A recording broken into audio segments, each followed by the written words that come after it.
give her this chance to greet us and also just to begin straight away, since much time has been spent. That was for us to join, and it's 5 minutes past time. So I'll just give Velma this time so that she can lead us. Yeah, thank you. Welcome.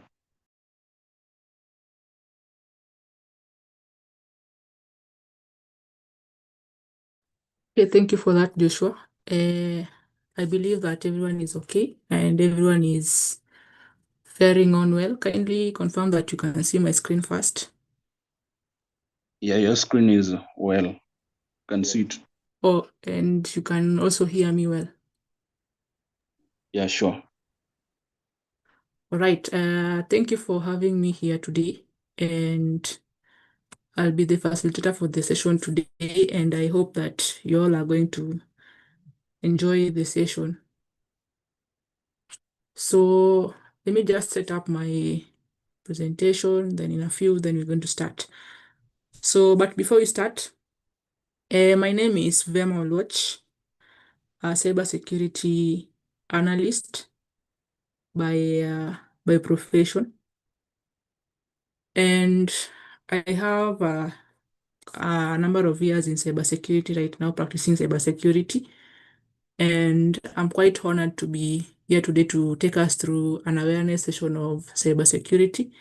Having that, we have an ever-evolving threat landscape, and we need to stay as cautious as possible, not to fall into the bad hands of the attackers, because these guys are always after our information like every other day. So we're going to dive into our subject matter is going to be cybersecurity and emerging technology. That is this webinar is more of an awareness webinar. So I hope by the end of it all, you're going to have learned a thing or two that you're going to practice, even on your day-to-day activities. Yes, as I mentioned, I am Vema, a cybersecurity researcher with bias on red teaming. So basically, much more proficient in blue teaming operations. That is, I'm much more proficient in the defense side of cybersecurity. That's the path that I chose in the cybersecurity field. I'm also a co-founder of an organization that is a startup called Salamasec Limited, which is a Kenyan-based cybersecurity company that deals in conducting cybersecurity awareness trainings, vulnerability assessment, and penetration testings, and so on and so forth. I'm equally a certified ethical hacker, and I also have a master's in information system security. So for this session, we are going to have, if you have a question, you can raise up your hand or maybe you can type it on the chat. I believe that Joshua is going to assist me tracking down the questions. Then the main aim of this session today is to empower you as the participants to adopt to better cybersecurity habits and stay ahead of the ever-evolving cybersecurity threats. So before I proceed, as I have mentioned, this is going to be a much more interactive session. So I'd request maybe 2 or 3 people to tell me whatever they expect of this session and why they have joined in today and what they expect to learn. Yeah, so maybe you can just raise up your hand so that at least you can be orderly. 3 people. I saw someone raising their hands, but I can't know who it is. I've seen one person raising their hand. If you have raised your hand, kindly you can unmute and speak to us.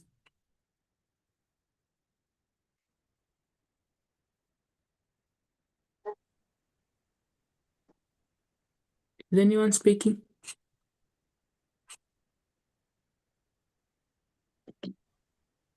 Anyone who wants to be the first taker?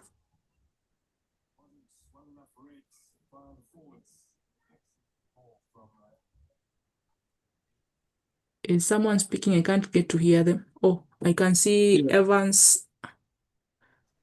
I can see Gidraff. Maybe you can start with Gidraff because I can see you have your microphone unmuted. Gidraff, Richard, then Ronald. Yeah. Hey, hi everyone. Hi.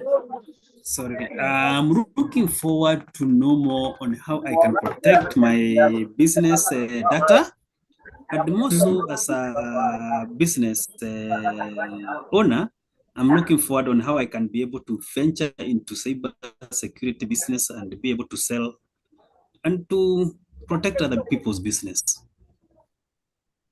Okay. So ideally, you want to venture into cybersecurity and learn how to Yes, protect your business and to protect other people's assets as well. yes. That's a nice one. The next person was, I think it was Ronald. Good evening, everyone. Yes, good evening. Yeah, I am just in today since I work, I handle a lot of data on a daily basis. So I'm just here to learn more and know how I can protect that so that I cannot lose them to strangers. Thank you. Okay, I know that data is said to be the new oil. So it needs to be as secure as possible, not to fall into the bad hands of the threat actors. Yeah, Yes. another person. Yes, thank you for that, Ronald. Any other person? Yeah, I'm Richard.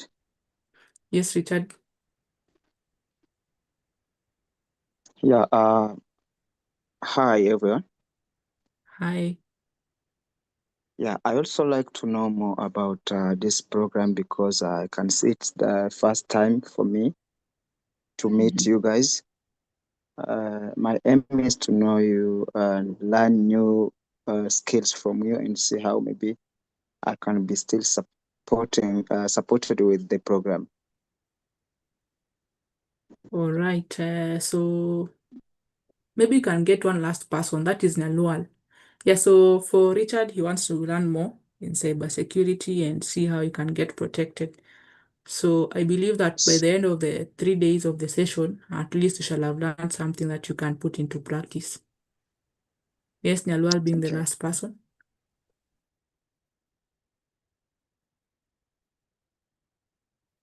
Hi, Nyalwal.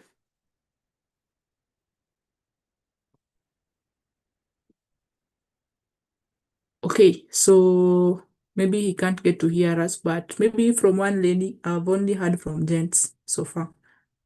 So maybe one lady who is confident enough to speak to us.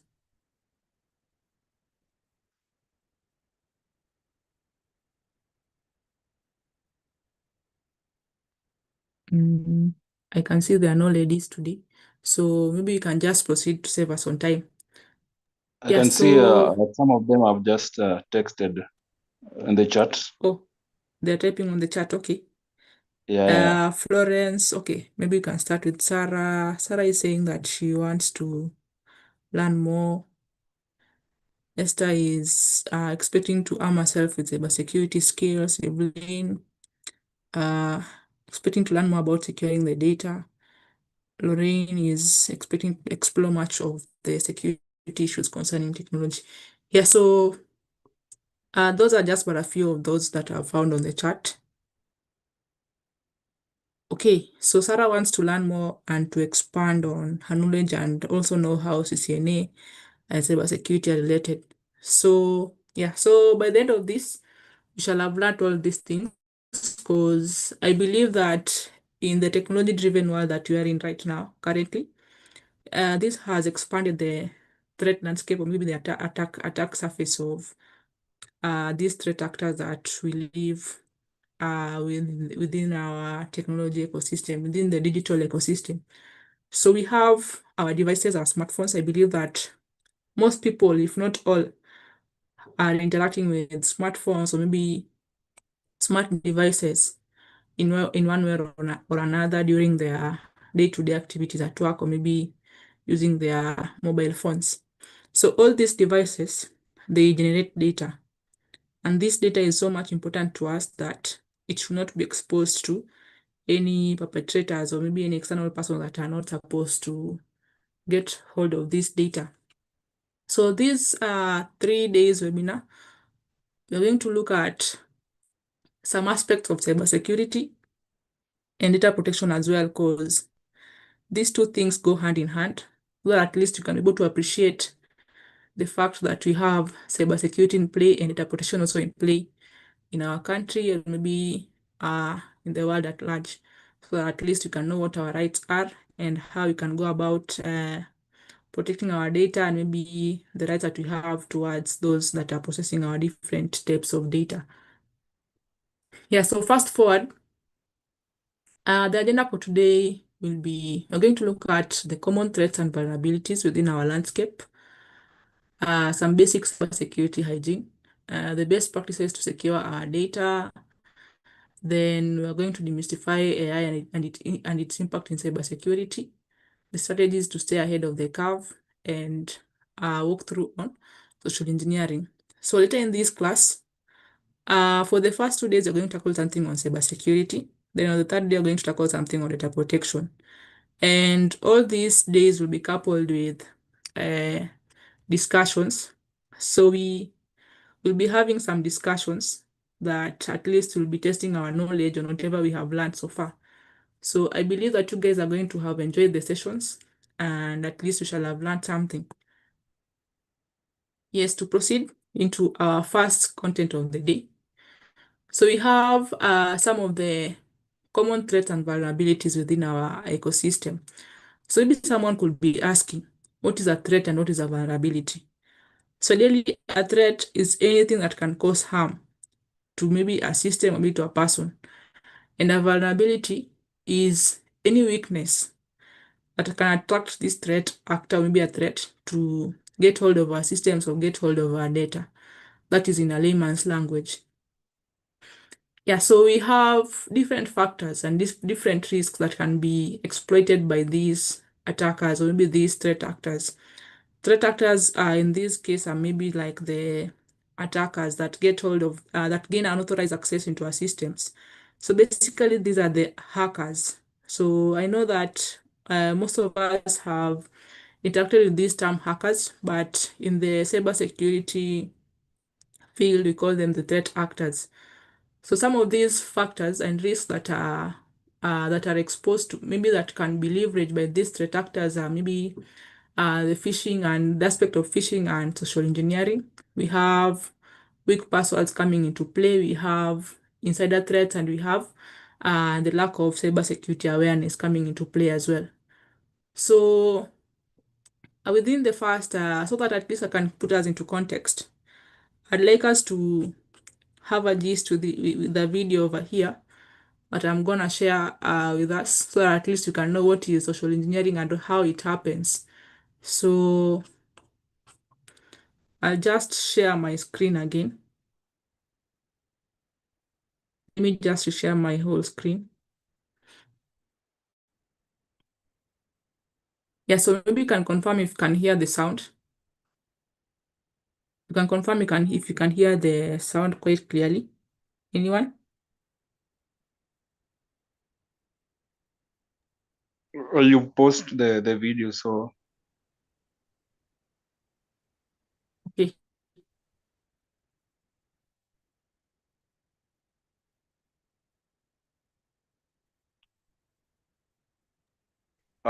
we can't hear the sound. I cannot hear the sound also. Okay, just a minute. Let me just.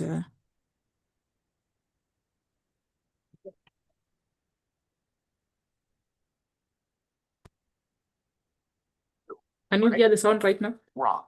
Doing what seems like the right thing in this case is the wrong.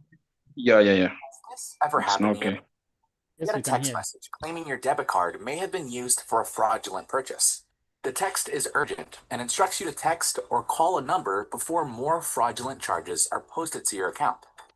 You want to stop someone from stealing from you, so it seems like the smart thing to do, right? Wrong. Doing what seems like the right thing in this case is the wrong thing. Why?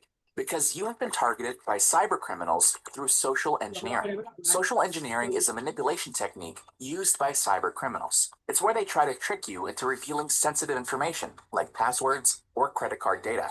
They may urge you to click on a link or download an attachment or app, which will spread malware. They may even try to use you to gain access to restricted systems at your workplace. As with most cybercrime, the purpose of social engineering is to steal information or money from individuals, or to sabotage businesses by disrupting or corruption data. Social engineering is based on human behavior and emotions, how you think and act. Let's look at the 3 traits of a social engineering attack that play on your emotions. Trait number 1, heightened emotions. You are more likely to make an irrational or risky choice when you're feeling emotional. For example, you may feel afraid or angry if you get a text claiming someone has used your debit card. You may feel excited or curious if you get an email or pop-up in your browser claiming you've won something. Trait number 2, urgency. Most fraudulent texts is required immediately, or else you may lose out, or something disastrous could happen. Rushing you into a decision overrides your critical thinking ability, which can lead to the real disaster. Trait number 3, trust. If an email comes from what seems like a trusted source, double check the URL of the site. Cybercriminals mimic branded websites and logos, but closer inspection usually reveals the website name is slightly different or the images are low resolution. Now that you know the traits of a social engineering attack, you can be on your guard when and where it happens. A social engineering attack can target you through your email, text message, or automated voice message. Attacks through websites include DNS spoofing, which redirects your browser to malicious sites, or scareware. Scareware uses false warnings that your computer has been infected in order to scare you into purchasing fraudulent cybersecurity software that contains malware. In extreme cases, an attack can be a physical breach of security at a company. Criminals may pose as employees or vendors, or may ask you to hold a door open to a restricted area while they carry something in.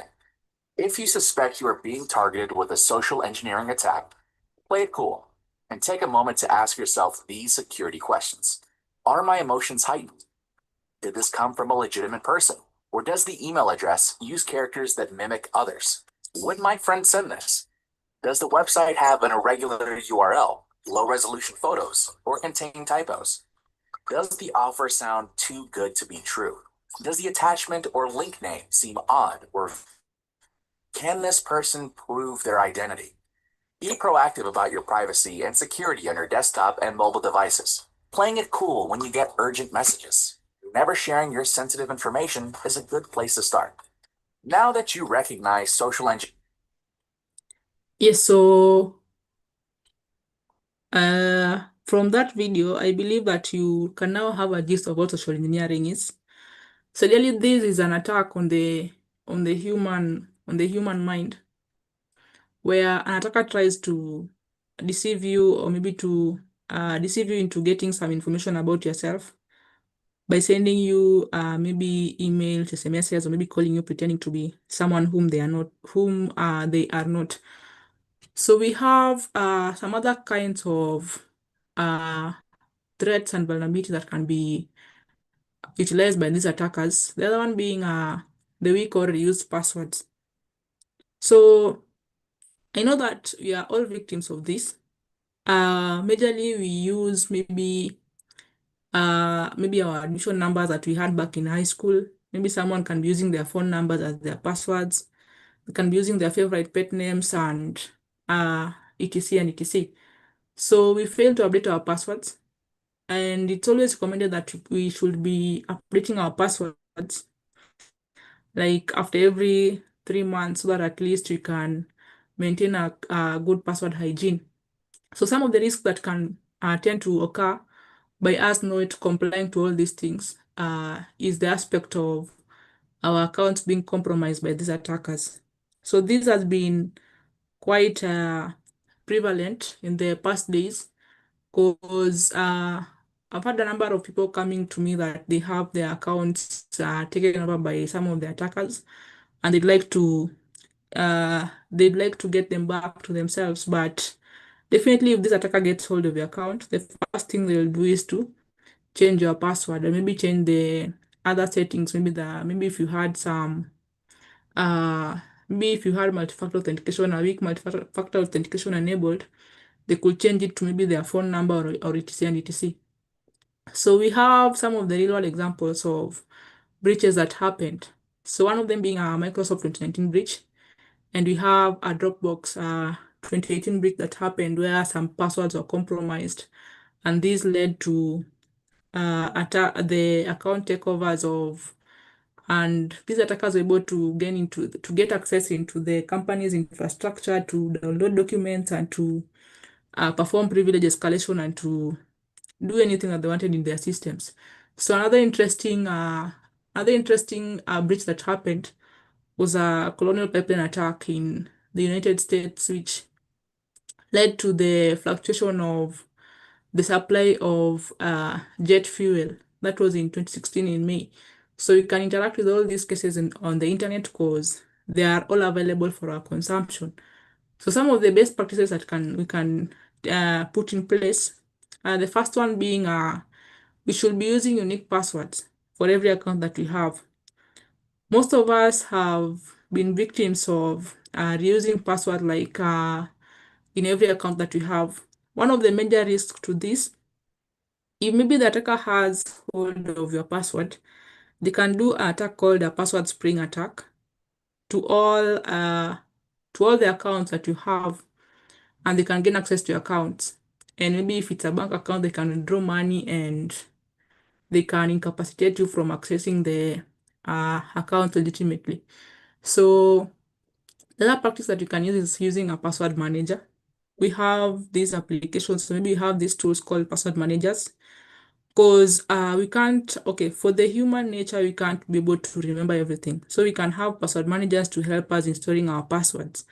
So that in case you want to log into any site, you can just go and retrieve your passwords from the password manager and get to log in successfully. So these password managers, they also have passwords that protect them from your passwords being accessed by another unauthorized person. Then another thing is the aspect of enabling multi-factor authentication where possible, and as well you can use a password generator. So for the password generators, they generate passwords with some strings that you cannot be able to remember. So that's where a password generator comes into play. So for the aspect of, maybe I can just do a demo for us on how we can ensure a good password hygiene on maybe on our email addresses and etc. So I'm going to use an email that I'm not using frequently. So maybe I can just start it up. So kindly confirm that you can see this page. So for the emails, you go and click on this icon of the icon of your name, then you go to manage your Google account.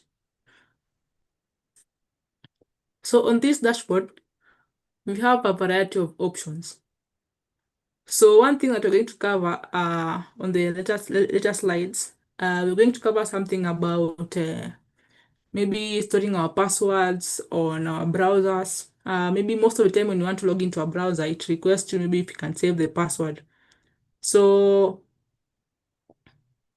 yeah, so maybe one of the best practices on our emails. So we're going to see how you can change our passwords, and we're going to see how you can manage our emails as well. So the first thing that I mentioned, you come and click on that icon of your name, then go to manage your Google account. It will take you to this dashboard.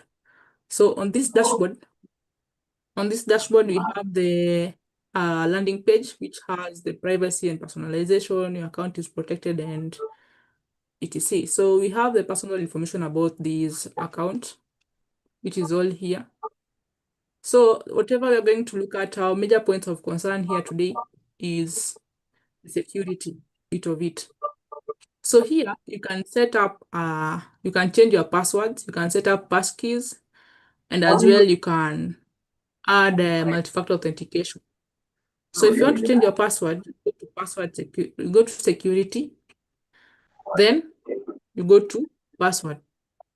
So for this, because I've enabled multi-factor authentication on my device,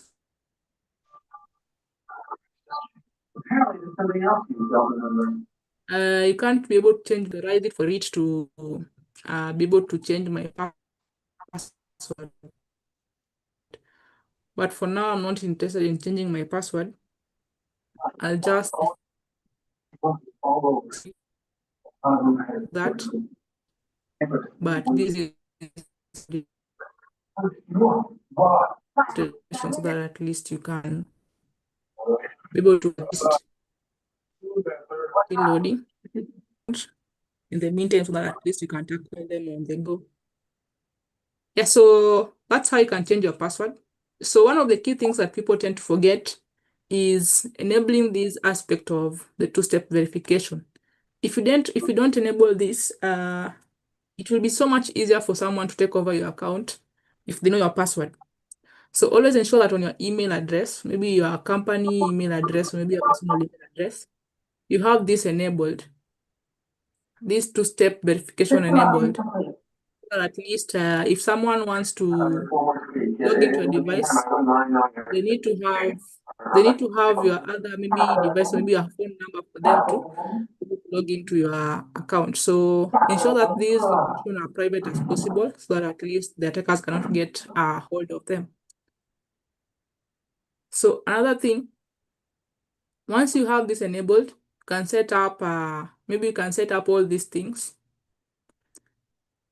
so that at least you can be able to track the email activities and etc. and etc. So you can also another feature on this dashboard, you can be able to see the number of devices that you're logged into. So if you see a device that you are suspecting that is not your device, you can click on this dashboard, then you try and manage all the devices. So for this, I can see that I have 2 sessions on Windows. So I can try and find out which sessions they are.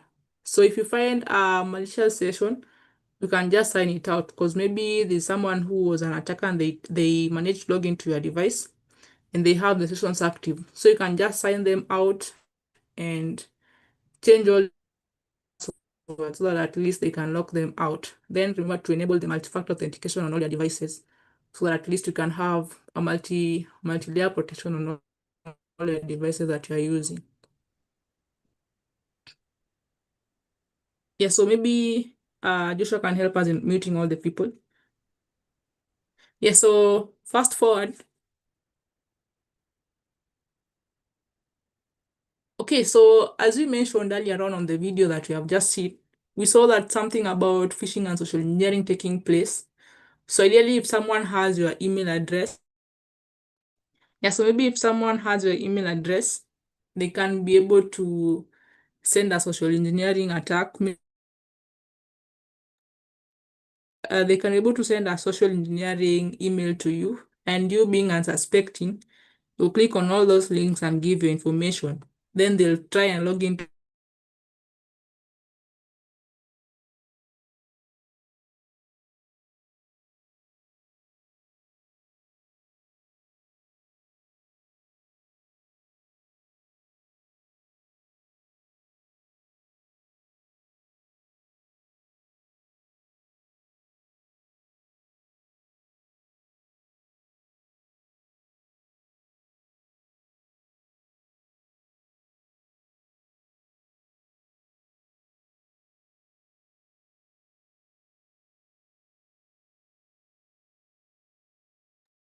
Yes, so sorry for that. So ideally, as I mentioned earlier on, and as you have seen from the video, we have this aspect of social engineering. So one of the aspects of social engineering that takes into place is the aspect of phishing.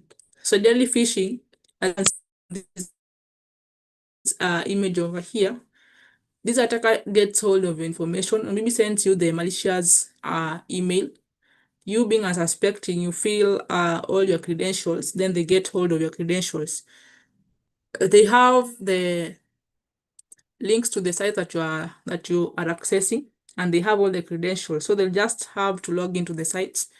And if you don't have the multi-factor authentication enabled on these devices, the attacker will have an easy time logging in and fishing out information from your account. So maybe they can withdraw some money, or maybe they can download some sensitive documents and expose them to the internet. So ideally on the internet, this takes me to something on the internet.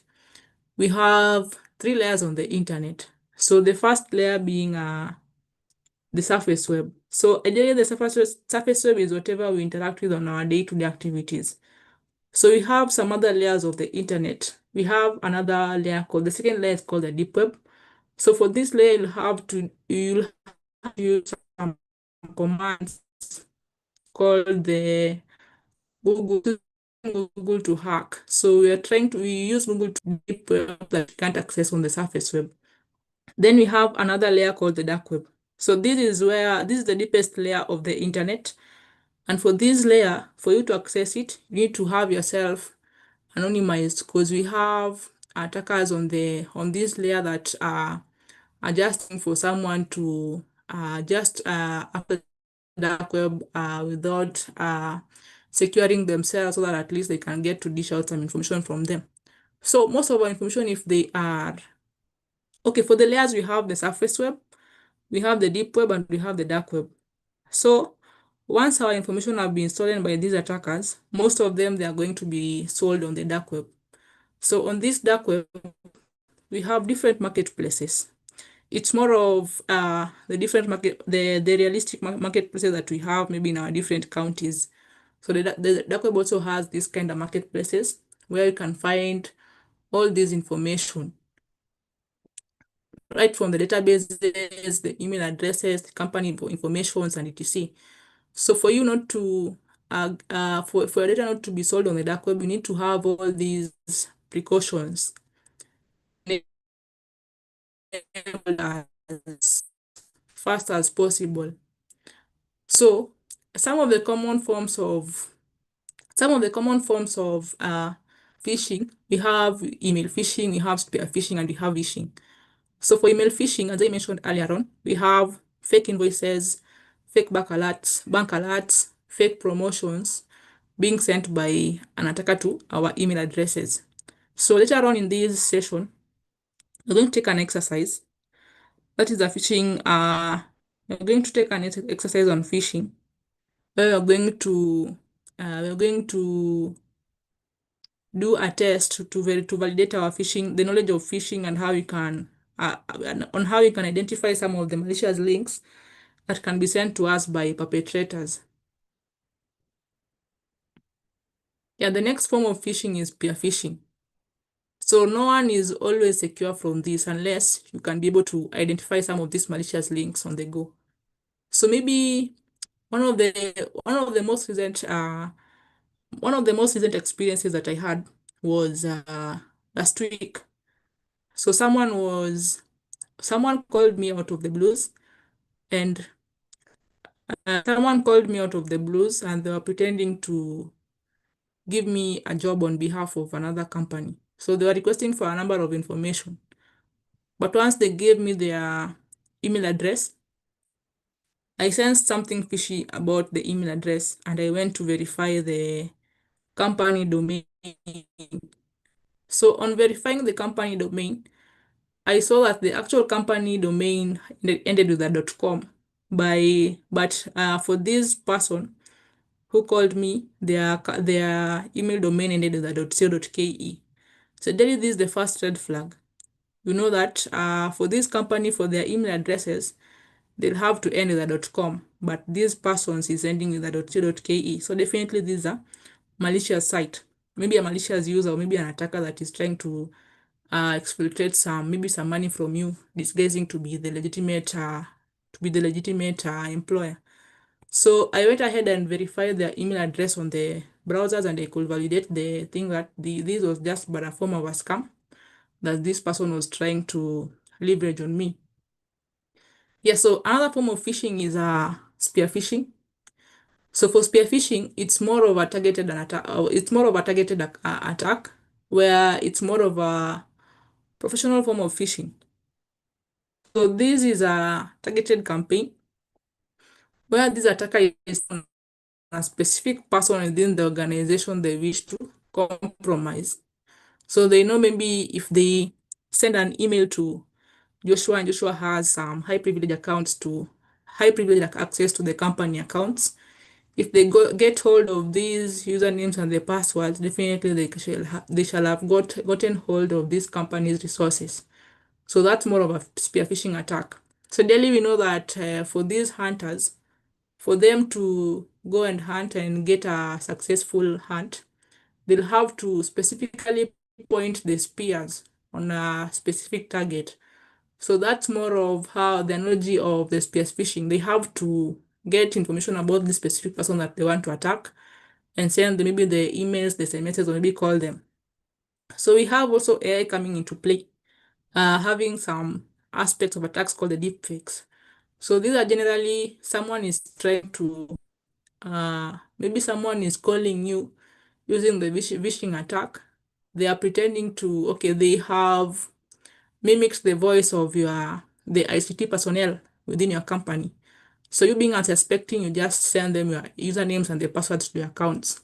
And that's how they get hold of your accounts, and that's how the company will be compromised at long last. So this campaign is always after more valuable information than credit cards. So this is majorly sent to high-ranking individuals within the companies, maybe the CEOs, the admins, and etc. So this attack is normally more personalized. So it increases the rates of success because it is not broadcasted to a different number of people, a wide range of people, but it's sent to a specific person with whom the information is needed by these attackers. So the last one we have phishing, which uses voice as a medium of attack. So phishing tends to be much more successful nowadays because of the introduction of deepfakes, which are coming in through the introduction of AI, where someone can mimic your actual voice and they can call someone with that voice. Maybe they can send someone a voice note with that voice pretending to be you, and the other person being unsuspecting, and without them verifying the legitimacy of that call, maybe of that voice note, they just share the information needed. So one of the major examples in the recent past, we had a Twitter breach in 2020, where these attackers impersonated some IT personnel and were able to trick staff into revealing their credentials, leading to the compromising of some high-profile accounts. So in case you have a question, you can just raise up your hand so that we can tackle it. Yeah. So, okay, before that, maybe I can just play some other video to expound on whatever we've just learned right now. So at least you can see how attackers can use, okay, the social engineering techniques to steal information from us and how they can get access to some of our credentials. So I invited a few of the world's best hackers to try to hack me and show me where my vulnerabilities are. And now I'm going to meet them in Las Vegas for DEF CON, the biggest hacker convention of the year. They're going to hack me using social engineering, which is essentially hacking without any code. They just use a phone and an internet connection. You want to do a sample phishing call? What's phishing? Phishing is voice solicitation. And basically what you do is use the phone to extract information or data points that can be used in a later attack. Let's do it. Okay. Who are you going to call? Maybe I'll call your cell phone provider and see if I can get them to give me your email address. I bet they're good. I bet they have my back. But yeah, go for it. I'm going to spoof from your number, so it's going to look like it's calling from you. Okay. Hi, I'm so sorry. Can you hear me okay? My baby, I'm sorry. my husband's like, we're about to apply for a loan and we just had a baby and he's like, get this done by today. So I'm so sorry. I can't call you back. I'm trying to log into our account for usage information and I can't remember what email address we used to log the account. The baby's crying and can you help me? Awesome. In just 30 at seconds, gmail.com. Jessica gets access to my personal email address. So I needed to add our younger daughter on our account so she could call in and make changes. How would I need to go about doing that? You would have to send me a secure PIN through a text message. Yeah. Well, the thing is, I don't think I'll be able to receive a text message if I'm on the phone. Oh, I'm not on there either. So I thought when we got married, he added me to the account. Jess uses my girlfriend's name and a fake social security number 5127. to set up her own personal access to my account. Wait, I'm sorry. So there's no password on my account right now. Can I set that up? She even gets the support person to change my password. Thank you so much for your help today. So she just basically blocked me out of my own account. I'll get her fed after this. All right. Thank you. Holy shit. So Yeah, so maybe from that video, maybe you can just have a discussion of whatever happened.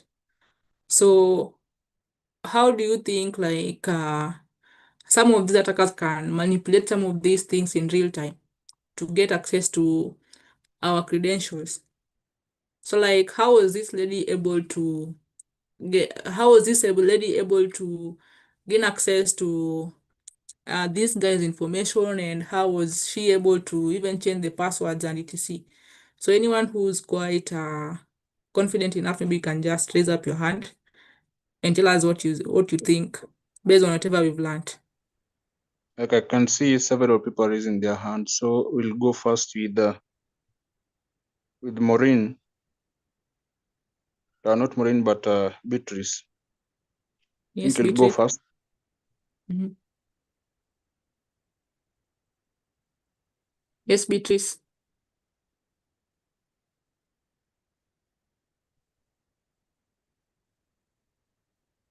Oh, sorry, I had an issue with unmuting, but my question or concern was different, so maybe I could ask after. All right. Another person. Paul. Yes, Paul.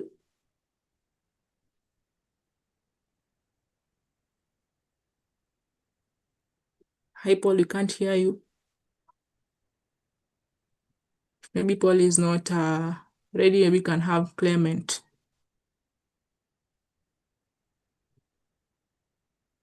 Clement is Yahoo.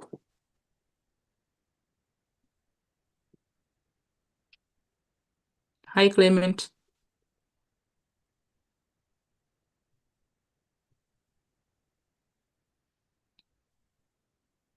Or We anyone. also have kind of, Pardon? we have several people, so maybe anyone who may have something to say can just speak. Yeah, anyone who has something about whatever you just seen, maybe can just speak. I'm seeing guys putting in some ideas on the chat. Yeah, hello. Yes, Richard. Yeah, I would like to ask, maybe based on your experience on this and your skills, can someone get to hack someone's account without confirming the password? Maybe lastly, maybe someone need to hack someone's account. Can someone access it and hack it without maybe confirm the password from someone? Yes, so it's easier. Okay, ideally we know that most of us tend to reuse our passwords. So hacking has different phases. So it's not like you'll wake up one day and say that I want to hack this person's account. You'll have to go through a series of 5 phases to be successful in hacking this person successfully. So this person is able to get a lot of information during the first phase, which is the reconnaissance phase. Then we have a number of attacks that can be done on our passwords. That's why we have, maybe most of our systems have implemented this, the aspect of having a strong password and a weak password. So if you have a weak password, maybe a password that doesn't have a combination of letters, symbols, and special characters, it's quite easier breaking this password using the different using the different tools that we have that can be able to break our passwords. So if you have your password not implementing the different aspects, I can just use a tool depending on the information of you that I have, that I got from the first phase of, that is reconnaissance. I can just create a dictionary of the different things that I've found out about you, because I know that most of us interact with the internet, and if we interact with the internet on a day-to-day basis, we have something called a digital footprint being left behind. So I can just have a collection of all these things, create a dictionary, then perform a dictionary attack to your account. Maybe you can just do a brute force attack to your account. And I know that on a fine day, I'll be able to gain access to your account, and I'll be able to compromise your account. Maybe if it's a bank account, I'll be able to withdraw some cash. Maybe if it's a school account, I'll be able to maybe defer you to some other semesters, or maybe I can be able to delete some of the results from the systems. Yeah, it's possible. Yeah, so any last person? Anyone who's raised up their hand and wants to talk, maybe can just speak to us.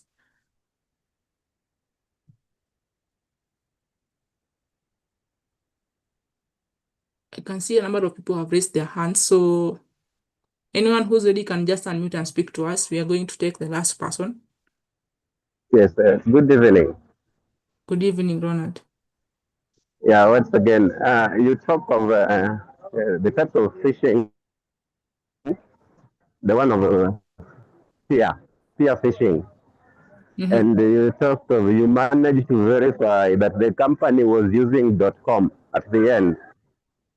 But what of in somewhere you find some emails ends with .com and others end with the .co.ke.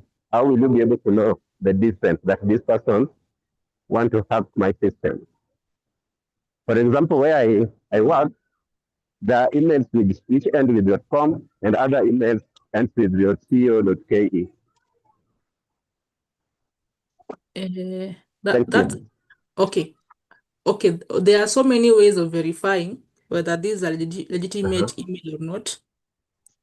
So the first thing, it's so unlikely to find a company, because I know that mostly for our emails, they normally derived from the hosting domain that our company is registered to.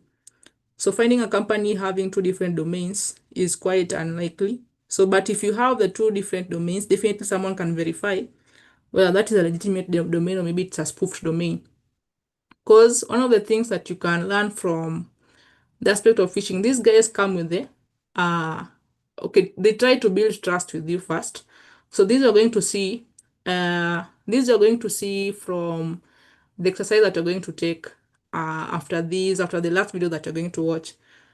So this person try to gain trust from you first, then they come up with a sense of urgency. They want this information as urgent as possible. This is one of the tricks that this person was trying to use on me, but I was able to sense it before everything could go out of hand.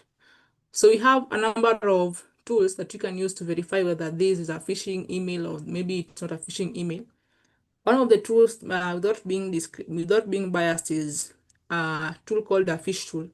So you can just upload this email of the fish tool, and it will be able to verify whether this email is legitimate or not.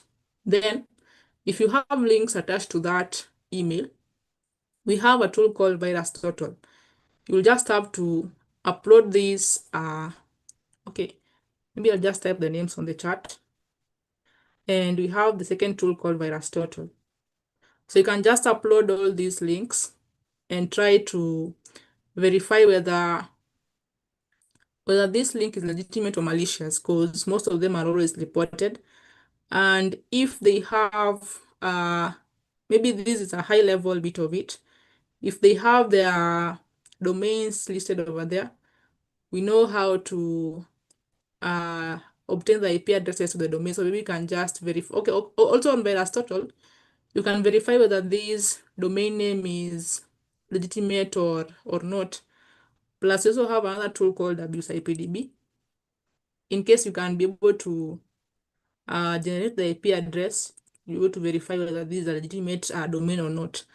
So we have a number of ways to verify whether these are malicious emails or not. So it all calls to you to be vigilant enough and use all these tools to verify that this is legitimate or not.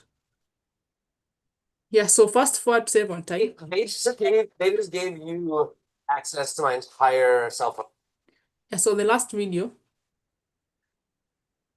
So we've been hearing a lot about cybersecurity lately, largely because of what happened to Sony. Companies and individuals are more concerned about the safety and privacy of their information than ever. President Obama has unveiled a number of new proposals this week to crack down on hackers, and he plans to address this in the State of the Union speech on Tuesday. And it's great that the government is working on this, but the truth of the matter is we need to do a better job of protecting ourselves. You know, the most popular password in the United States is password 123. And as long as that's the case, we're vulnerable. So today we sent a camera out on Hollywood Boulevard to help people by asking them to tell us their password. And this is how that went. We're talking about cybersecurity today and how safe people's passwords are. What is one of your online passwords currently? It is my dog's name and the year I graduated from high school. Oh, what kind of dog do you have? I have a Chihuahua Papillon. And what's its name? Jameson. Jameson. And where did you go to school? I went to school back in Greensburg, Pennsylvania. What school? Hempfield Area Senior High School. Oh, when did you graduate? In 2009. Oh, great. It's like my cat's name and then just like a random number. Okay. Has you had this cat for a while? Yeah, she's my childhood pet. Aw. And what's her name? Her name is Jolie. Jolie. So like a password of yours would be Jolie and then a number. Yeah. Like number 1? Like my birthday. Oh, when is your birthday? June 12th. Oh, nice. And what year were you born? 95. Oh, great. So Jolie 6/12/95. Yes. Got it. So you mean to give my password right now? No, I cannot do that. But we all want to know what it is so we can tell you if it's strong or not. Oh my goodness. Let me think. Okay, one is Tel Aviv. Yeah. 468. And then Israel. It's only 3, but it's for me it's strong enough. Ireland 1, 2, 3, 4. Gemma 1, 2, 3. Spelled Gemma. Well, most of them are Italian. Oh, beautiful. Yeah. Like So what? Like what's a good Italian password? my grandma's name, What's your grandma's name? Maria. Maria. So Maria is your password? Oh yeah, now you know my password. Oh yeah. Yeah. Well, the important thing is Yeah, so that's how easy it always is for some of us to give out our passwords. So really this is always the first stage of hacking. So it's always called the reconnaissance stage. This is where an attacker devises you, or maybe the attacker tricks you to give them their if he or she tricks you to give them your passwords, maybe some of the information that they can use to identify, maybe to correlate what your passwords might be. So as you can see on the videos, you always need to be vigilant enough. You should not share your information with anyone, maybe the private information with anyone that you don't know, maybe anyone that you are suspecting not to be legitimate enough. So I saw a question on the chat. What should one do if one gives the details and is hacked? So once you've realized that you've given out your details without knowing, one of the best measures to take is to change your passwords and to have multi-factor authentication enabled on all your devices. So you should change all the passwords that you have so that at least this person cannot be able to log in to your devices, maybe to your account. And finally, you can report it to maybe your system administrators so that at least they can lock your accounts. They can lock your accounts out, or maybe they can lock your accounts out of the networks to prevent further escalation into the company's devices. So with that, I'd welcome some other questions before we dive into our next activity. So as I mentioned, we are going to have a number of activities in this session before we finish up. Yes, so Beatrice Sanguli has a question. Joshua, you can kindly unmute her. Beatrice Sanguli.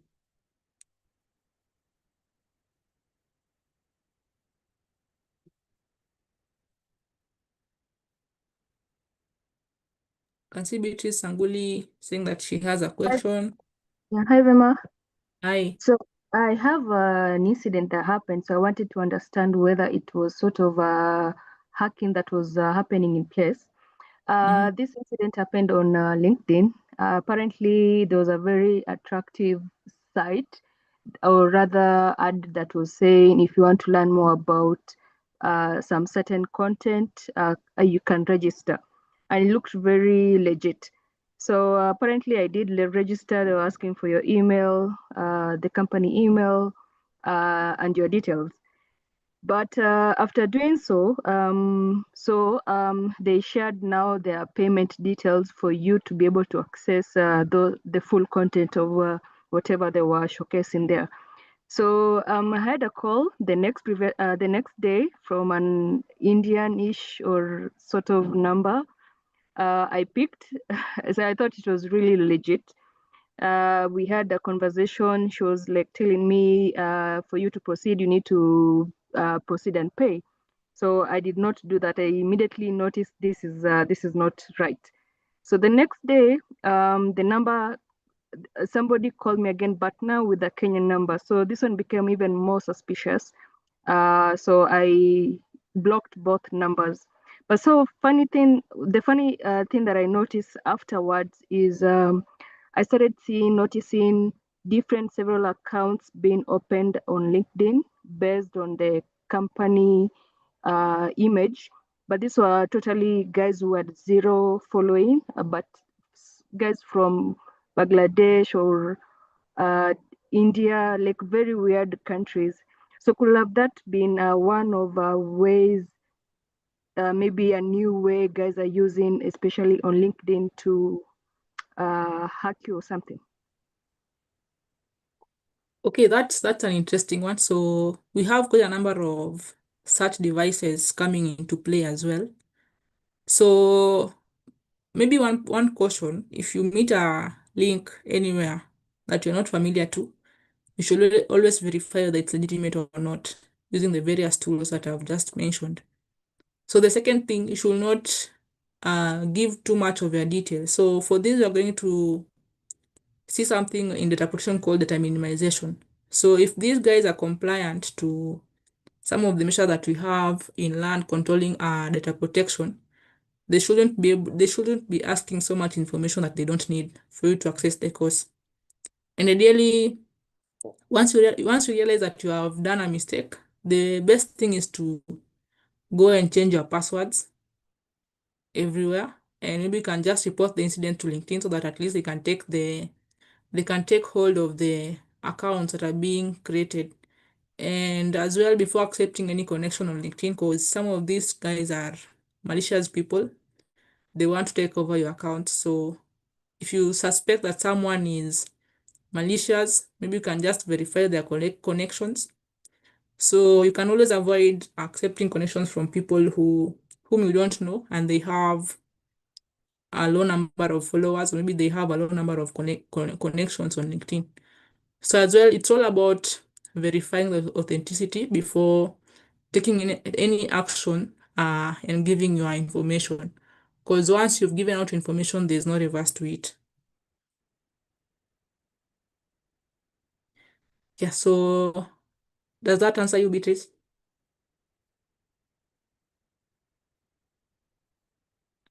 Okay, so fast forward.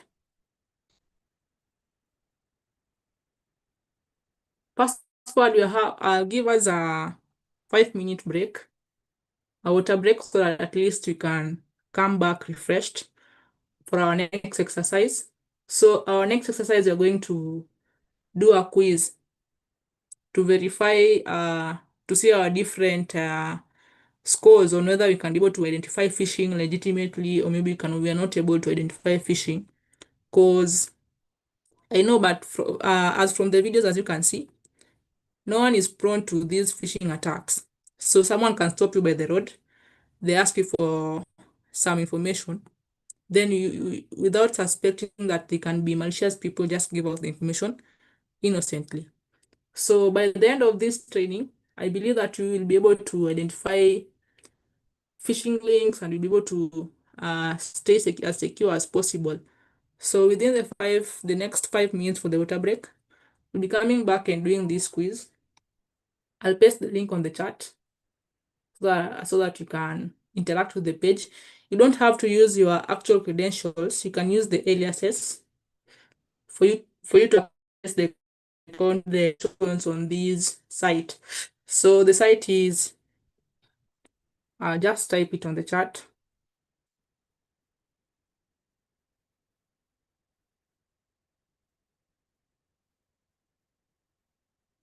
Just type the site on the chart.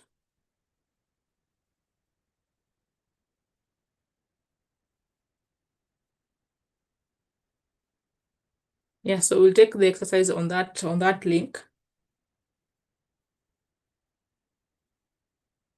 So we're going to dive deeper on some of these techniques tomorrow. So come prepared and come rejuvenized for the session, so that at least you can always stay vigilant and so that at least accounts are not compromised. I've pasted the link on the chat. So I'll expect us back at 1840, that is Kenyan time, so that at least you can proceed with the session. You can't, oh, sorry, I've pasted it to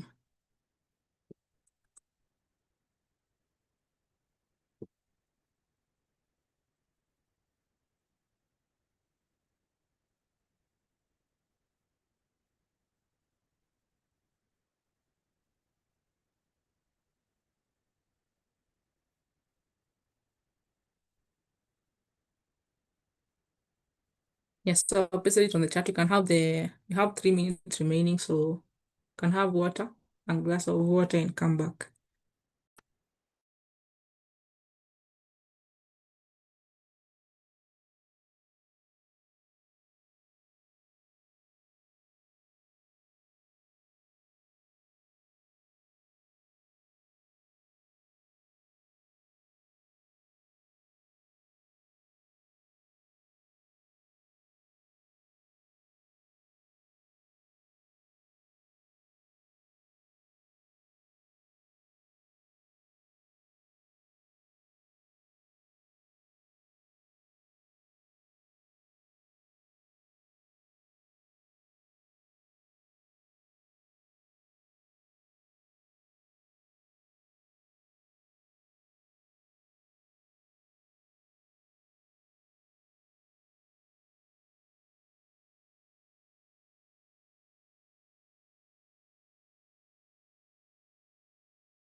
Yeah, so welcome back. Kindly take up the test on phishing quiz with google.com. Then remember to share your scores on the socials. And don't forget to tag Capabuil, ICT Authority, and myself on all the social media platforms so that at least someone can know that you attended this webinar on cybersecurity awareness and the emerging trends and technologies. So you don't have to use your real credentials. You can use your aliases to enable you to gain access to the platform.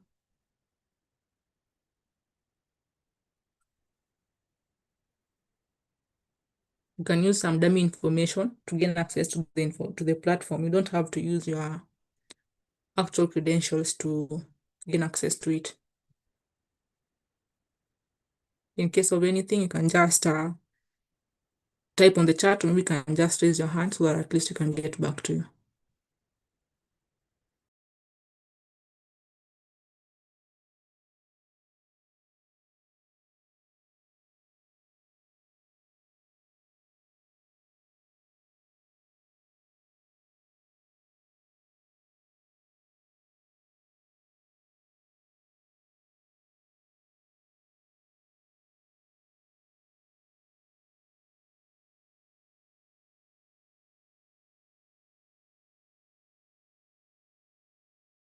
If you've used the actual credentials, there's no problem. You can just continue with it.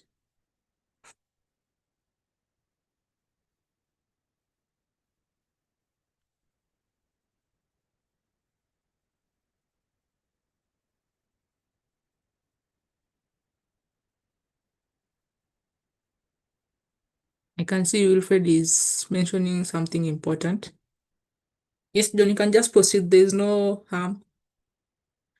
So Wilfred is mentioning that people should also check on the security of every website. For example, HTTP without the S is different from HTTPS. So, and the S after HTTP means secure. Additionally, it's important to check on the correct spelling of the website of the company email you think you trust. Yeah, so that's true, Wilfred. So thank you for that highlight.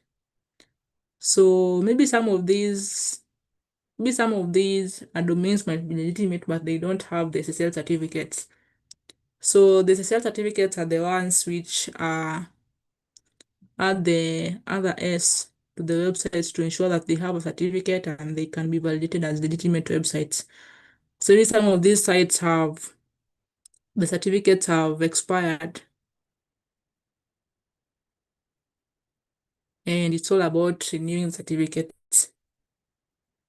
Yeah, so I can see Bernard is saying in cybersecurity can spot phishing when you receive suspicious emails or links that try to trick you into giving personal information. So, Bernard, nowadays these attacks have become so sophisticated.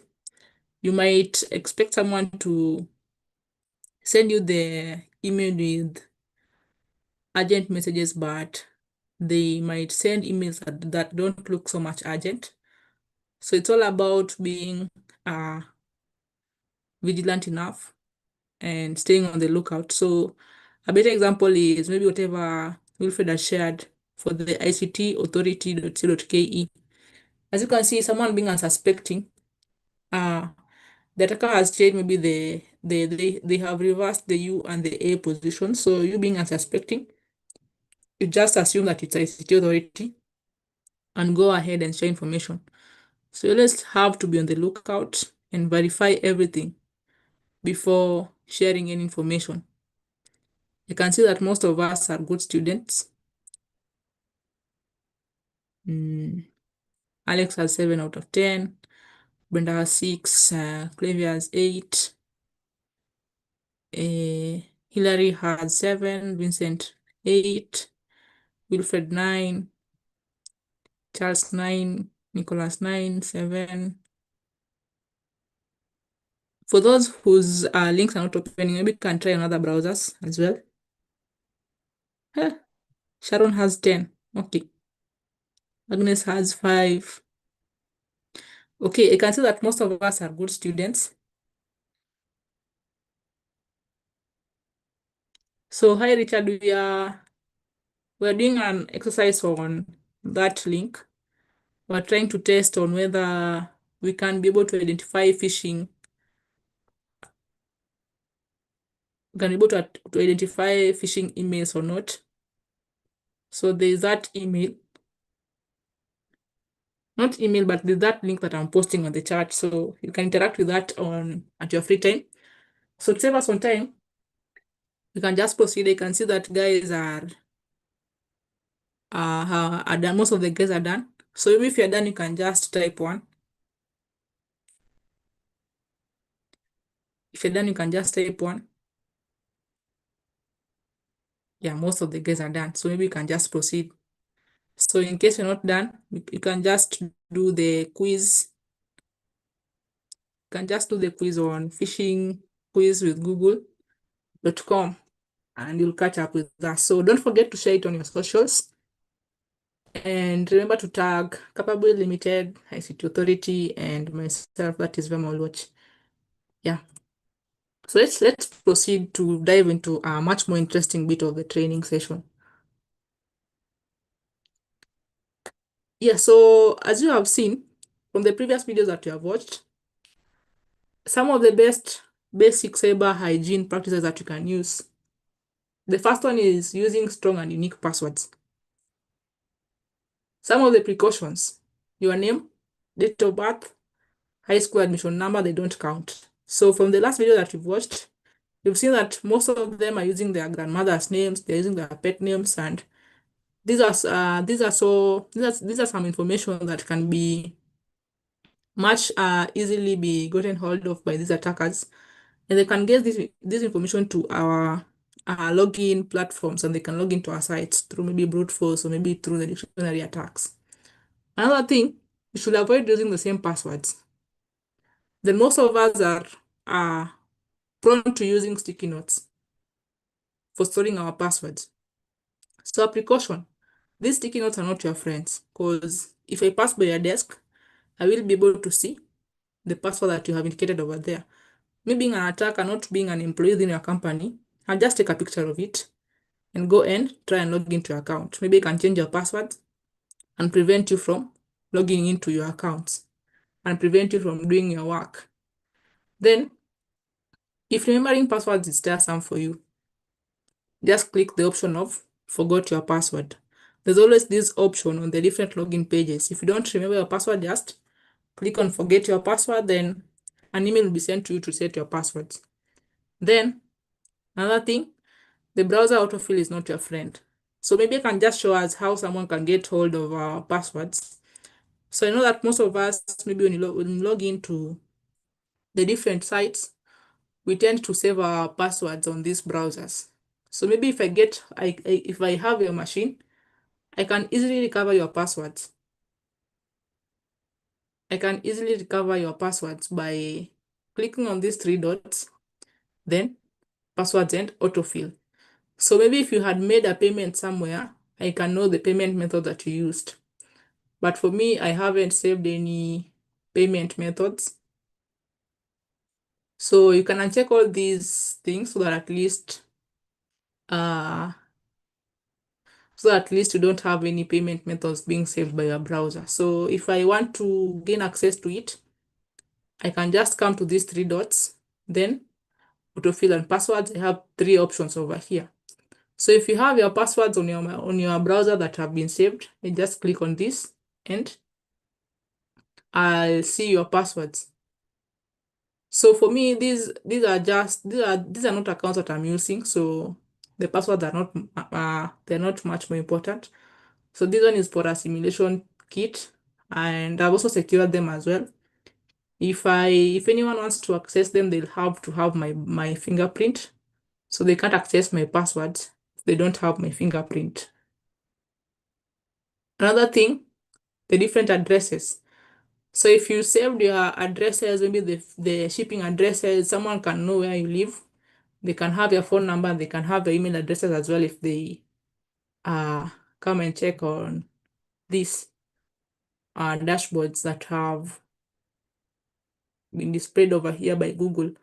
So it's all about, if you want to disable everything, just come to the three dots, passwords and autofill, then Google Password Manager, and delete all the passwords that you don't want to be saved on the autofill. Then these alone are okay. We have also some other methods that we use as cybersecurity analysts to get hold of these passwords. Some of them are sniffing methods. If you have passwords that are being stored in plain text that are not encrypted, you can be able to get hold of them. And as well, for any browser that we use, all this information is stored somewhere on our machines. So it's all about downloading a tool, keying in uploading the data that you have, then all the information we'll have from the different users, right from the cookies, the session that you have accessed, the download that you have, and etc. and etc. So ensure that you always have all these things stepped into before giving someone your machine. So maybe before leaving your machines unattended. So another thing, you should always leave your device, or maybe your laptop, maybe your computers in the office, locked while stepping away. I know that there is this habit of someone maybe assuming that they're just going to get a glass of water. You don't know that you're going to meet a friend on the way and you're going to get into stories. So before leaving your desk, ensure that you lock your machine. You can lock if you're using a Windows machine, you can just press the Windows icon plus the letter L to lock your machine. So always ensure that once you leave your desk, you attend to your machine by locking it. By locking it so that anyone cannot be able to get all of the work that you're doing on your machine and etc. So for companies, they should enforce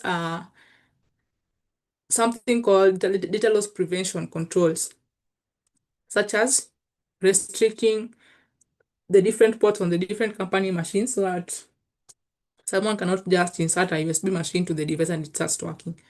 Because I know that an unsuspecting employee might find a flash disk on their desks one morning, them being unsuspecting, and they are thinking that they are so lucky on that day they have gotten a USB device, they take it and insert it in the machine.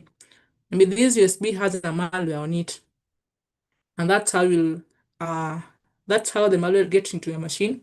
Maybe it will spread to the whole to the entire company network, exfiltrating data from the company network. Then as well, the IT guys should ensure port security. They should lock down physical ports to prevent unauthorized device connections, as I had initially mentioned. Then they should have the endpoint device control, whereby they should manage and restrict the peripheral devices on the different endpoints that they have in the companies, so that at least to reduce the attack surface within the companies. So another thing is they should enforce so much glad that ICT authority is enforcing this. They should have the frequent employee awareness sessions to help employees to identify some of these red flags, i.e. the mismatched domains, as Wilfred had shown us in an example of the ICT authority, the spelling errors and etc. They should as well implement the simulated phishing drills for all staff. So we know that the phishing drills are more of the phishing simulations that are sent by our companies. So if you fail these exercises, you're being given a course to take so that at least you can improve your prowess in identifying some of these malicious links and malicious intentions by attackers. Then always verify before you click any link. I've given us an example of some of the tools that you can always use to verify these legitimacy of these links before we click on them. Ideally, an IT person within your company will never ask you for your account password, maybe the username, because they have a system where they can access all these things. So be cautious and be vigilant in anything that you partake of. So lastly, we're going to take up an exercise. Faith is asking, not about checking the software update. Ideally, you should always have the most current updated version of your software. Because for any software that you have, once an update is released, definitely there was a vulnerability that was fixed. That's why we call them patches. So these patches are always released to our software so that at least they can cover up for the vulnerability that was identified by the software service providers. So always ensure that you have all your software updated. All your account passwords should be strong. A strong password has a combination of letters, symbols, and special characters. It should have capital letters, small letters, symbols, and special characters as well for it to be a strong password. And it should as well be in a length of between 12 to 16 characters as advised. So all these notes will be shared with us by Capabuil. I'll share them with Capabuil so that at least they can be shared to you guys via email. That is after we are done with the sessions. Yeah, so for lastly, we are going to have a case study. So in July, okay, we have an entity X in 2023. They had a ransomware attack. So in July 2023, that is entity X, they had a ransomware. In 2023, the entity X, which is a major utility provider, it suffered a ransomware attack that disrupted billing systems and customer services nationwide.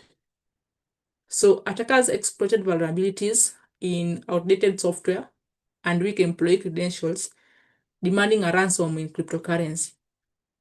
So this led to delayed bill payment, service outages, and exposed sensitive customer data, e.g. the meter numbers and the payment histories. So the incident highlighted supply chain risks as third-party vendors were involved and costed millions in recovery efforts. So the government responded by enhancing the Computer Misuse and Cybercrimes Act, but it underscored the need for better awareness in public utilities. So some of our discussion prompts, we have 4 discussion prompts. So how could social engineering have played a role in the initial breach? Any takers? How do you think social engineering could have played an initial role to this breach, where these companies suffered the ransomware attack? So daily ransomware is more of a malware, whereby the company, maybe the devices are, maybe the company data is encrypted by the attackers, and they demand you to pay to make some payments called the ransoms for them to decrypt your data. So ni kama they have locked your data, you can't have access to them, and they are the only ones who have the keys to unlocking this data. But for them to give you the key, you have to give them some money. So what do you think about this? How could social engineering have played a role in this initial breach? Any takers, you can just raise up your hands. You can see 3 people have raised their hands. Beatrice. Yes, Beatrice. Let me take a try. I think one thing for sure is because of the outdated softwares and also weak employee credentials, there was a lack of awareness, like what we are just trying to say. Awareness is very important for all the employees to understand the importance of cybersecurity and why they need to know about it. I think one of the reasons why there was that attack was because maybe some employees were not aware of such matters in terms of cybersecurity. Yeah, that's a nice one. So ideally, maybe there's an employee somewhere who received an email. Presumably, they received an email and they gave out their credentials. So these credentials are used by these attackers to gain access to some of the company resources. they're able to perform some privilege escalations, and they're able to deploy a ransomware into the company systems, therefore thereby affecting all the operations. Yeah, the second question maybe, what basic hygiene practices might have prevented this? What are some of the basic cybersecurity hygiene practices might have prevented this attack? Any other person? Maybe you can just raise up your hands. I can see a number of people have raised up their hand.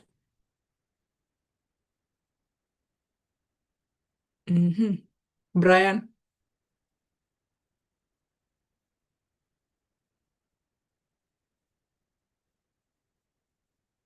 Yes, Brian?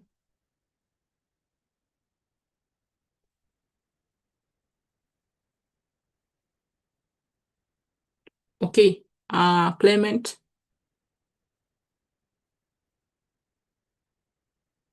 We can go to Eric. Eric, yes. Yes, Eric. Thank you. Am I audible? Yes, we can hear you. Right, I would say multi-factor maybe authentication, and maybe number two, use of strong passwords, and maybe regular updates. Thank you. Yeah, so maybe regular updates and strong passwords could have helped this organization, and also creating awareness to the employees as well could have helped the organization to have a preventive measure towards these ransomware attack being leveraged into their company. So, assuming that you are all ICT professionals, so what strategies would you recommend maybe for our government at large, maybe for our institutions to stay ahead of the curve against similar threats? We have a number of threats that are being leveraged day by day on our systems, so maybe on our companies and our resources.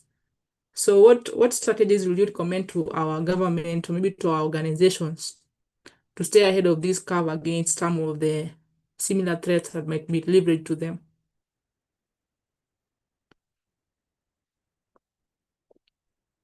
I can see a number of points on the chart. Yes, Brian. Brian Masharia. For me, I will recommend the first thing is constant training, because you will be able to be aware of the new trends in the market, and always making sure that your machine is always updated in terms of the softwares. Yes. All right, thank you for that. I can see Maurice is saying regular vulnerability assessment and patching the vulnerabilities found. Yeah, that's also a key factor that can be considered within our entities to prevent training. Regular awareness to the employees. Maurice is saying again, regular training on how to spot phishing. Nelly is saying regular awareness. Wanjiru is saying threat intelligence sharing. So we have a tool that shares all this information on threat intelligence. We can look at the MISP database so that at least you can find all these threats being shared by the guys within the different sites. We have having IPSs and antiviruses. We have regular security audits. Yeah, you can see that we are all good security students. And Daniel is saying conducting regular security audits and pen tests, adopting a zero trust architecture, yeah, strengthening the supply vendor risk management. So for this attack, maybe it can be assumed that it was a supply chain attack. These attacks come in by, we have different solutions from different vendors. So they haven't patched their systems, they haven't patched the vulnerabilities. So once an attacker maybe attacks their systems, they can be able to perform a lateral movement to all the different entities that are consumers to their solutions. So they can also run nationwide cybersecurity awareness programs. They can invest in SOX for monitoring. They can encourage information sharing. Yeah, it's always more of being vigilant, doing your research, and as well sharing information based on whatever you found, so that at least everyone can be on the lookout and everyone can know whatever is happening within the cybersecurity landscape. Yeah, so maybe I can just leave it at that. In case you have a question, maybe you can just raise up your hand before we call it a day. In case you have a question, maybe you can just give us the next few minutes for questions. So I can see that on the chat, guys are giving out some nice ideas. Yeah, all those ideas, if implemented, they'll help our institutions to stay cyber aware. And yeah, you can see Nicholas Mwenda has raised his hand. Maybe Nicholas, you can go first. Okay, can you hear me? Yes, I can. Thank you. I'm Nicholas Mwenda. Thank you for the opportunity, and also appreciate you for a good teaching and a good lesson. Now, here is my question. Recent survey showed that Kenya is among the top, actually is number one in the use of AI. And in AI, I'm talking about something like ChatGPT. Now, in terms of cybersecurity, in daily basis, millions of Kenya are interacting with this AI like ChatGPT. Now, this data, how risky is this data that Kenyans are sharing with to hackers? And maybe you could share some awareness on risk involved in sharing personal data with these AI agents. Thank you. All right. So for the AI agents, definitely technology, there's nothing secure on the internet. So these agents can also be attacked because, okay, these agents as well can also be attacked by these attackers. So for some of this information that we share, like if these AI agents are not as secure as possible, an attacker can be able to gain access to the conversation that we have with these AI agents. Maybe you can't be trusting, okay, I know that most of us are using the free versions. We don't know whether these free versions are quite secure as possible. So maybe on one morning you can just wake up and find some information that you shared with ChatGPT is outside there on the public domain, but you don't know how it got outside there. Maybe you can have, presumably we have one person working with a company that has released an AI agent. This person acts as an insider threat. Ideally, he leaks out this information to perpetrators on the internet so that at least they can gain access to whatever you are conversing with the AI agents or etc. So these AI agents are prone to attacks such as prompt injection. So an attacker can just inject some prompts trying to download information that is shared on these AI agents. As well, we have a number of attacks that can be leveraged on these AI agents, and that can enable some of these attackers to download information that we share with the AI agents. That's why it's always advisable not to share company data on the free versions of these AI agents because they are prone to different cybersecurity attacks. So maybe to get further information, I just share a link to some of the attacks that can be leveraged on these AI agents so that at least you can be on the know-how and we can be vigilant enough not to trust these AI agents with so much information. So AI is here to complement our work, but it's not here to do everything for us. So if you leave AI to do everything for you, at one point in time, you'll just be declared redundant, and maybe you'll lose your cognitive functionality of the brain, and you know that you need your brain to perform your day-to-day tasks. So let me just find the link.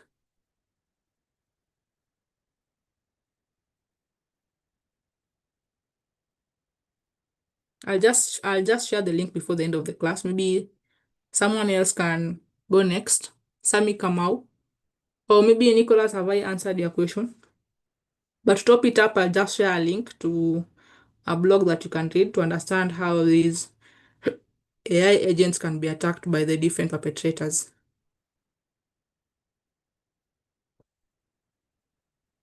So I can see someone has already shared with us their phone number. So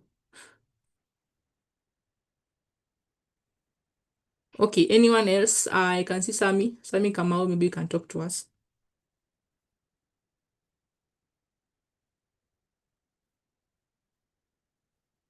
If Sami is not available.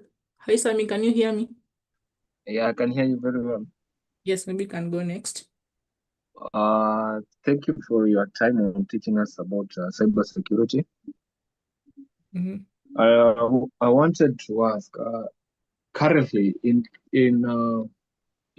Kenya, do we have a task force that is ready to combat any kind of attacks on our information, as in a combat task force that is readily available at any given moment?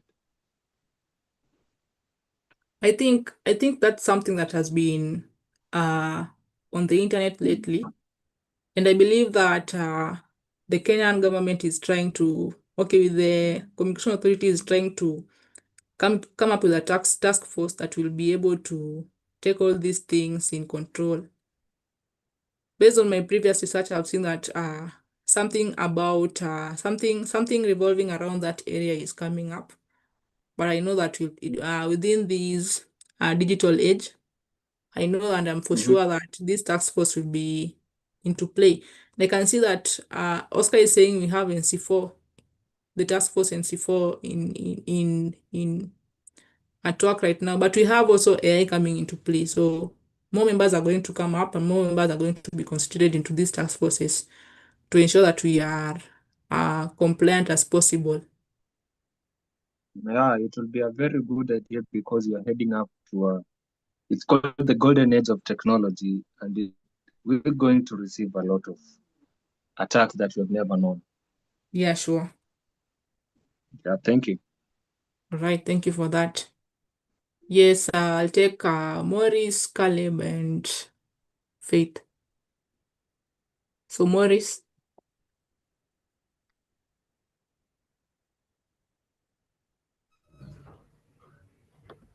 Hi, are you able to hear me? Yes, we can hear you. Oh, so my question was, there was a question that was posted about how safe is the password managers a while back. So maybe if you can just, I can't retrace it, but it was something that also spoke to me. Like, you see, people are encouraged to use password managers, but again, how safe are they? Because you see, when you put all your passwords in one place and then the password manager is compromised, then it can be devastating. And then the next question you shared, you talked about a threat intelligence tool. So do we have currently in Kenya, and which one is it? Yeah, thank you. All right, so ideally, okay. Recently, in the past, there was an attack on a password manager. I don't know if it was one pass or maybe I've just forgotten the name. But ideally, these password managers, it's presumed that they are a safe and recommended way of storing our passwords, because they normally give significant security benefits of our memories, or maybe the simple files that you can use to store our passwords. And they're not entirely risk-free because they can be hacked. So it's all about their safety relies on maybe them implementing the aspect of having strong encryption, having a unique master password that is only known to you to protect all your passwords. And also they have implemented the multi-factor authentication on the password managers. So ideally, for you as a user, you should do your research well before choosing a particular password manager. Ideally, a good password manager should have a policy known as a zero knowledge policy, where it employs the different advanced encryption standards, like the advanced encryption standard. That is employing the AES 256 encryption algorithm and avoiding, you should also avoid accessing these password managers on public Wi-Fi's, because you don't know whoever is sniffing within the networks. And once maybe you enter your master password, this person can sniff around your master password and they can access your all the passwords using the master password that they have sniffed into. So daily, it's all about doing research. We have the communities available. Before choosing a particular password manager, you can go to the online community, see the different reviews about that password manager, and it will inform your choice on whether this is a secure or not secure password manager at large. That's my view on the same, but if anyone has anything to add on that, maybe you can just add it to us.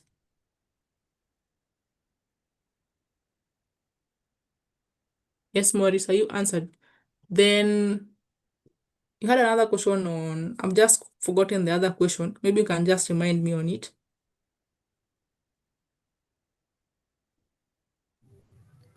Okay, my other question was about, you said something about threat intelligence tools. The same way you mentioned the likes of Aristotle's and IBU's IDB. So is there like a threat intelligence tool for us? We have different platforms for threat intelligence, one of them being MISP. So here you find different communities. They are called the search communities. They post information over here on the different threats or maybe that have been identified within the different communities and how to patch against the different vulnerabilities that have been identified. So we also have a number of tools, but they're just escaping my mind right now. But I'll come with them to class tomorrow so that I can share them with you. They're called the cyber threat intelligence tools so that I can share them with you for your lookout and for your consumption as well, so that at least you can stay ahead of the curve within the cybersecurity threat landscape. Ideally as well, you can visit all these, you can visit the different blogs on cybersecurity.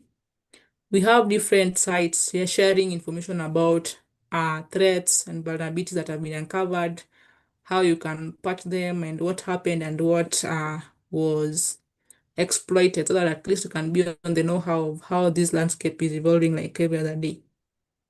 Yeah, so maybe I'll just take one last person to save on time. Nyalwal.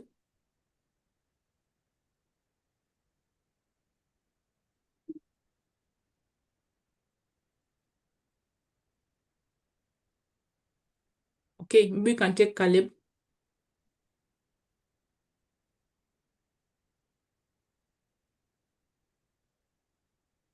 Caleb is not there. You can check Dennis. Yeah. Hello. Yes, Caleb, yes. Yeah. So my good evening, actually. Good evening. Oh, so my question was, Mm-hmm. in this cybersecurity landscape, you find that a human is the weak link in the cybersecurity sector. So my question was, what is the government of Kenya doing to actually to help people who are accessing internet based on policies on developers and yeah, actually on developers, because you find that many threats are caused by developers and maybe weak policies.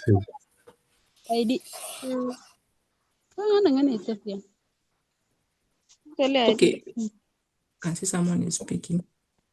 All right, so for this, for the developers, definitely we have these awareness sessions that teach them on some aspects, such as the aspect of secure coding. So here these developers are taught on how they can ensure that whatever software that they're developing, they are as secure as possible. And as well, if they're using any third-party libraries, they are the most recent updated third-party libraries that they're using in their coding practices. As well, we have this aspect of DevSecOps being incorporated into the different operations within the different entities. But I'm not quite sure if, but I know that agencies within the government have started implementing it, if not all of them. But this is also another good thing that can be introduced into our systems to ensure that in every aspect of the organization procedures, we have this aspect of cybersecurity being incorporated. So previously we had cybersecurity, or maybe currently in some other institutions, they have cybersecurity as an afterthought. They only think of it after an incident has happened. So we have different policies such as maybe the ISMS coming into play, that is in the information security management systems coming into play. Then we have the aspect of developer security operations coming into play. That is, security is considered from the most topmost, the most to the bottom part of the different operations within our organization's day-to-day activities. So if we have all these things incorporated, I know that we're going to reduce our attack surface as a country at large by having some of these frequent awareness sessions that are being conducted on maybe on a monthly or maybe on a weekly basis, so that at least everyone can be on a know-how, can have the know-how of how this threat landscape is going and how this threat landscape is evolving every other day, so that at least we're not left behind in these innovative ideas within the cybersecurity landscape. As well, we can have innovations within the different organizations, having the research aspect which will lead to innovations within the organization. You know that different organizations have different problems that can lead to these attacks being leveraged on them.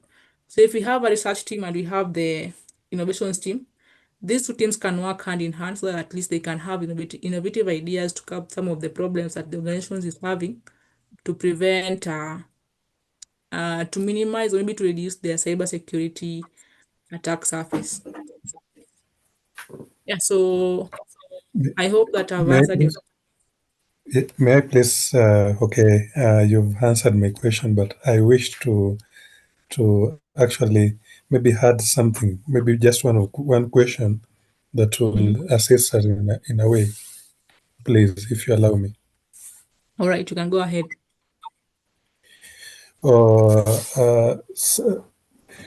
There is on cybersecurity, talking on the Kenyan perspective. As a Kenyan, sometimes to some extent I get worried on when you hear government infrastructure, still they host their services outside the country. But you find that in countries like US, they have these policies that their FBI or intelligence services can simply get access to any service that they host in their country.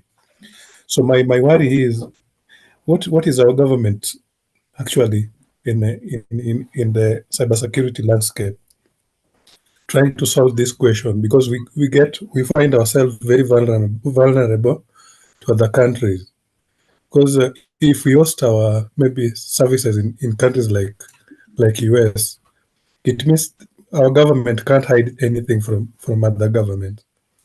Not like the policies that are in Canada. In Canada, they host their services within their country, and nobody has access to that. So I don't know what the ICT sector will do to maybe, or they're doing to try not to expose our country to those cyber threats. Right, that's a good one. So I believe that Kenya is currently still developing, and maybe based on the previous attacks that we've had as a country, this has been an eye-opener to the ICT authority to at least have some of these measures into place. So maybe we can have maybe someone from ICT authority, if they have some insights on whatever the government is trying to put into place to ensure that we have our systems hosted within the country.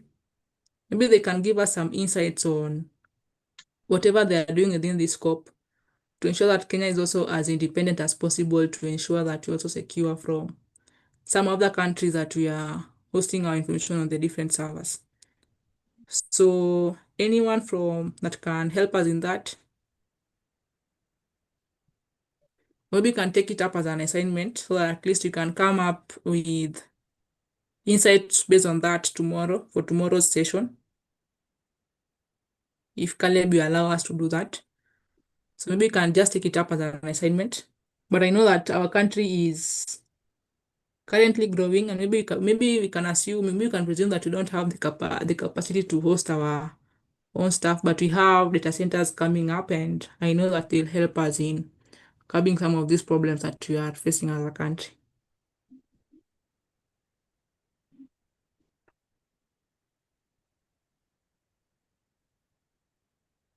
Yeah, so the last person will be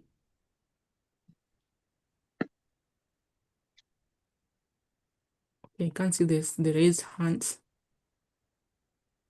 Okay, the last person will be Morgan. Maybe Morgan, you can just be the last person, then we can crown the discussion.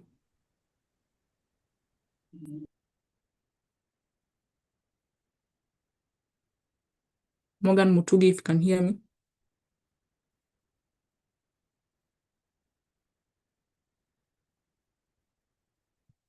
If Morgan is not with us, maybe we can have Morris. Morris, you can crown it up. Am I audible? Yes, Morgan.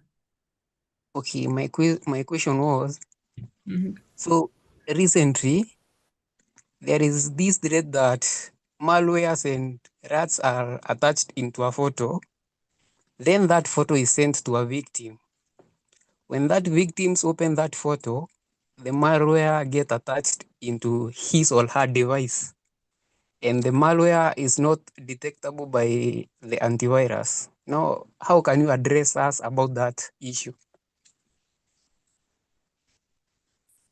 Okay, so you know, some of these antiviruses, they use signatures, known signatures to identify viruses. So it's all about using a variety of tools to verify the legitimacy of maybe a photo. So maybe someone attaching a malware to a photo, maybe they can be using they use a technique called maybe steganography to hide some of these information behind the photos. So if it's someone that you don't know, always take the precaution of verifying before clicking anything, or maybe before opening anything. Always verify the authenticity of maybe of this image, of those links, of those videos before clicking them up. We have a variety of tools that are at our disposal. Some of them are free tools that you can use to verify whether these resources that are being shared with us are legitimate or not. So it's all about using the different tools, verifying, or maybe if you have I know that most of our antiviruses are always updated, or maybe this person used some techniques that could bypass the antiviruses, but they can be bypassing one antivirus, but they cannot be bypassing the other. Maybe you can just use a couple of different tools to help you to verify whether this thing is legitimate or not. In cybersecurity, you always have a policy of for you to come to a conclusion, you should have verified something using a variety of tools, so that at least if you have these tools giving you the same results, maybe you can derive the conclusion that maybe this is the most accurate answer. But if you have different tools giving you different results, you need to couple the research based on the different tools that are available to your disposal, so that at least you can make your conclusion at the end of the day. But the one for the photos, that's a new technique. Maybe we can, okay, I know that if it can be embedded on the photos, it can be embedded on the files. I only know a technique for the files, so but I know that for the photos as well it is possible. So if you know someone who is a forensic investigator, maybe they can as well investigate that for you, and they can give you the final results based on their findings. Okay, Yeah, thank you. right.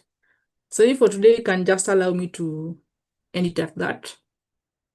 And I thank you for being a wonderful audience and giving me this opportunity to be a trainer for the day. And if you've not gotten a chance to speak today, I believe that you're going to get a chance to speak in class tomorrow. So without further ado, maybe you can just allow me to edit at this and wish us all a good night. So I'll take it back to Joshua. to crown up the session. Thank you, guys.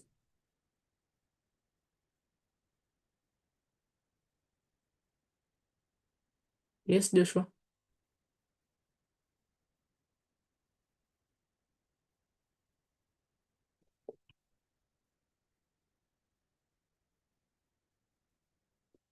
Yes, so the parting shot will be for you to stay secure. You should always verify. You should not trust anyone. Just as the previous people that we saw in the videos trusting people on the streets. Never trust anyone and always verify anything before giving out your information. Thank you. Yes, Joshua, back to you.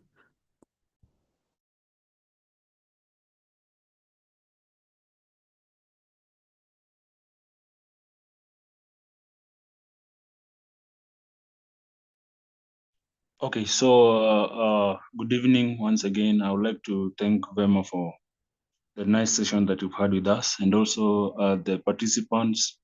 Thank you for joining in good time, and I hope tomorrow we'll be having more time for us to learn and also to gain more from you, Velma. And I would like to join you in wishing you people a good evening and a good night, and also a good morning to those who are in a different time zones with us in Kenya. And I wish you all the best, even as we plan to meet tomorrow. And I hope there is more for us in store from Velma. Otherwise, you guys have a good night. You're free to leave.